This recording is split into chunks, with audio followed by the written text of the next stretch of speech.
Hey, what is up everyone? It's PS Ball here, back after a whole year. I really am sorry, as it's been an entire year. January 2016 was the last time I uploaded, so I guess it's all Happy New Year and everything included in this. Yeah, I really want to do better this year. I mean, I guess it's not hard, you know. One video I did is not hard to beat, but yeah, I'm really sorry. So this year I want to do other stuff like walkthroughs and stuff, which hopefully we can do here on the channel. So before we go any further as well, I want to say that all the gameplay you're going to be seeing is of the intro or other just open world random gameplay that I was doing earlier on. So don't worry, there's no spoilers in the game in the gameplay of this. So yeah. So Rise of the Tomb Raider came out originally on the Xbox One in 2015, but a few months ago it came out on the PS4 as it was a timed exclusive only on the Xbox. So yeah, Rise of the Tomb Raider is a sequel to the original Tomb Raider game, the reboot, sorry, which came out in 2013, I believe. So they finally brought Rise of the Tomb Raider over to PS4. Obviously, I think it's called the 20-year celebration, and you get all the DLC and you get like an art book and stuff. But what I'm going to be talking about is just the main game, so it applies to the PS4, the Xbox One, and the PC version. So don't worry about that. It doesn't just apply to PS4. So if you are looking to get the game on Xbox One or PC, then this review also applies to you. So yeah. So let's get into this review then. The story. The story, I'm not going to spoil too much, but it's basically Lara Croft, obviously. She wants to follow her father's footsteps of finding something called the Divine Source. The Divine Source basically gives its user the gift of immortality. I know it's really crazy, but you stay with me.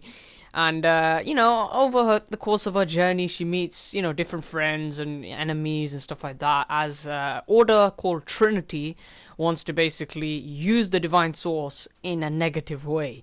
I think the villain named Constantine, he basically is planning on using it in a bad way. And yeah, I'm not going to get much into the story, but that's basically, it's got a lot of twists and turns, especially later on. And I think it's quite enjoyable. There's a lot more story actually than I expected, so that's really good. So now moving on to the presentation of the game. We'll start off with the visuals, the graphics. I think they're amazing. I think this is, I mean, you can see it on screen, it is an amazing looking game. One of the best, in fact, I've ever watched, well, played, I guess. I suppose if I hadn't played Uncharted, I did play Uncharted 4 before playing this game, so that kind of, goes against it, I suppose. But, I mean, that all aside, that's just getting, too nitpicky. But I think that, yeah, this game is phenomenal looking just because it doesn't look like Uncharted. You can't take anything away from it. It's a great looking game. Then the music I would say is really dynamic because it really all depends on what you're doing. Like when you're going up this mountain, it's got giving you that adrenaline feeling because this is right at the start of the game, and it just makes you feel like you're actually in that moment. And I think that's a really powerful thing, whether you're getting chased by a cat or a bear, or you're in an area full of enemies, or you're down in lost sea, getting attacked by these crazy supernatural beings or whatever. Then it's all in that moment. And when you're doing a puzzle or in a really stealth location, then you got this really quiet music or sometimes no music at all.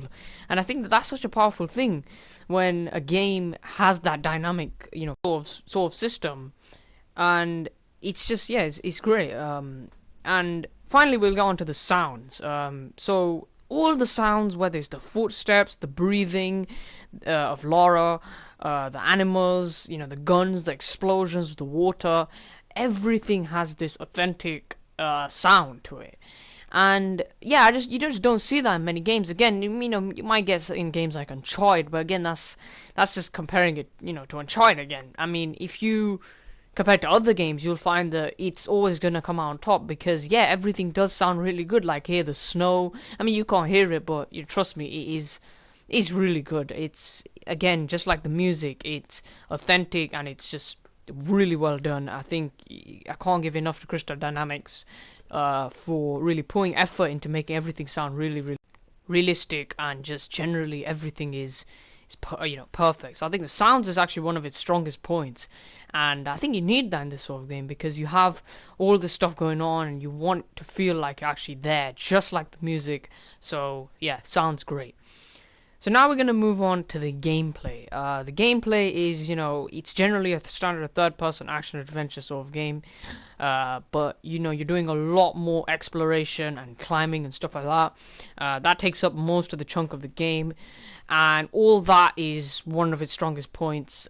It's really, really good because you just feel like you want to climb stuff in this game. Sometimes in games, when you're in those sort of sections, when you're taken out of the combat, you feel like, oh no, I'm gonna have to do more of this. But actually, no, in this game, that's not the case. You want to do more climbing because it's all the physics and everything is on point. So that's definitely a good part of the game. Now, the other part of the game is obviously the combat. So you got your gunplay, which is stuff like pistols and assault rifles and shotguns and stuff like that, which you generally get more of later on in the game. Earlier on in the game, you're going to be using a lot more of your bow and arrow. Now your bow and arrow, you have your standard arrows, but then you can also craft poison arrows, which poison enemies or animals around. You got your fire arrows, which I guess it's fire, and then you have your explosive arrows, which you not only use for combat, but you also use for traversing through parts that you can't get through. So it's like a block wall or something. Then obviously you can use an explosive arrow to destroy it and get past. So you also have base camps, which is a very important part of the gameplay because that basically allows you to craft different stuff for your, whether it be like, more different types of ammo and stuff like that. But then you can upgrade your weapons. So you can upgrade, all your weapons, your bow, everything. You can also basically give Laura new clothes in this particular area. So, you can change her outfit and make her look different. It doesn't really impact the gameplay, although a lot of the different pieces of armor have bonuses and stuff. So that's worth mentioning. The other thing you can do in base camps is obviously spend your skill points. Now, you get skill points by basically, playing the game, I guess. And these skill points can be used to upgrade your survivor upgrades, your brawler upgrades, or your hunter upgrades. Now, it all depends how you want to play the game, so you can suit these upgrades to your playstyle. And it just makes Laura more powerful and also makes her more of a, custom character to you rather than a character that's pre-built for you. So that's really good that you can do that, and you can also obviously fast travel from the base camps. So finally, getting on to the world. So the structure of the world is it's not completely open world, although there are once you complete the game, obviously, you can pretty much access all the different sectors of the world just like that. It's very open-ended, though. So throughout the game, unless, you're really late on in the game where there's certain areas where you can't go back, or you're in a specific, like a set piece or something, most of the game you can just go straight back, through, base camps, fast travel straight back. So I personally feel like it's open world. I would treat it like that, although it's not open world in the sense of like GTA or Watch Dogs or something, because it's not supposed to be played like that. Although the open world is there, you have all your collectibles, lots and lots of collectibles. So if you're into that kind of stuff, then there's a lot of that for you, which you would expect from an open world, I guess. And then you also got tombs, which are like these, challenges which you do that are outside of the main story. And I would definitely recommend you do them. Even if you're not gonna, get all the other stuff, definitely check out the tombs because they are really interesting puzzles. And that is something which I didn't talk about in the gameplay. There are a lot of puzzles in this game. I thought I'll keep that for the world, but there's a lot of puzzles in this game because a lot of the puzzles are actually outside of the main game. Although there are quite a few in the main story as well, especially once you get, later on into the game. So you also have, these missions that different NPCs around the map give you, which you can do if you want. I mean, usually you should do them because you get rewards like, a part of a gun or a particular skill or something like that. So there's a lot to do around the world. Even once you're done with the story, there's a lot for you to do here. That's not counting all the DLC, which you can get, obviously, if you get the PS4 version or buy separately on the other versions of the game. So that brings me to the end of this review, the verdict. What do I think of the game overall?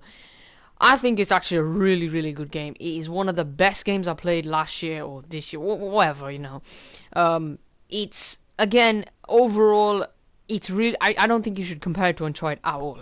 I think it's so different from Uncharted, especially this game. I don't know about the original Tomb Raider because I didn't play it, but this game especially, you should not compare this to Uncharted because it's so different. There's these RPG, elements. There's upgrading. There's, open-ended. There's like collectibles. You just, with Uncharted, you're dashing through the whole thing as quickly as you can. Collecting a couple of treasures here and there, but it's really fast-paced, and you're using a gun a lot. And just this is different. It's play this game is different. If you think that you played Uncharted and you won't like this because it's a rip-off Uncharted, no, that's not what you should be thinking. This is really different. It's again like it's a masterclass from Crystal Dynamics. I have to give them all the credit they can get for this. So I really enjoyed it. I would probably give it something like a 9 out of 10 if I was rating it, but I'm not because I don't think rating is always fair. So definitely check this game out. I would recommend you get it on PS4 if you have a PS4. I wouldn't say get a PS4 for this game because you can also get it on whatever. If you have Xbox One, get it on Xbox One. But just if you want to enjoy all the DLC and all the Croft Manor stuff, which I have yet to check out, then just get it on PS4. But otherwise, it doesn't matter what you get it on. It's a great game, start to finish. Everything's really well done. And yeah, I hope you enjoyed this video. I'm gonna be doing a lot more videos this year, so do stick around for that. Yeah, like, comment, subscribe, and see you all later. Peace.